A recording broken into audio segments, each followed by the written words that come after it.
Hey yo,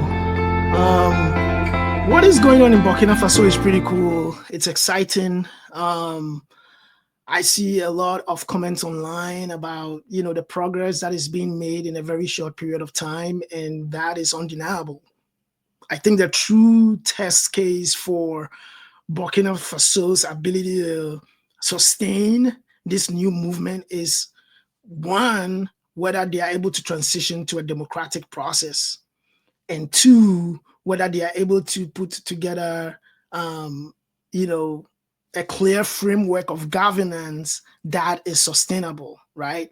That the judiciary, the legislative, the executive, all these branches of government are not corrupt, and they are able to function as independent entities, to be able to provide checks and balances to the powers that operate within those spaces. So what is happening in Burkina Faso is exciting. I believe, some of these things are just so difficult to verify, but I believe uh, they've paid off their debts. From what I hear, they are running, their own gold mines and producing, production companies, and setting up production companies, processing onions and tomatoes and soft drinks and stuff like that. That is amazing. And if these things are happening as we are hearing, then I believe that is going to be a template and a blueprint for other African countries to operate on, which is to say that perhaps if we figured out how to run our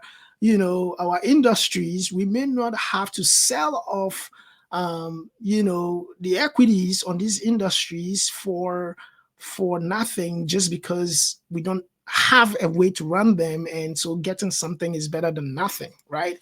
If we now have engineers that are getting trained and figured out a way to make this happen, then that's great. That's a blueprint there. I think the real test for Burkina Faso is going to be if it becomes a democratic country. That would be awesome, because at the end of the day, people would want to be able to have a say in everything that goes on. So, these are just my thoughts.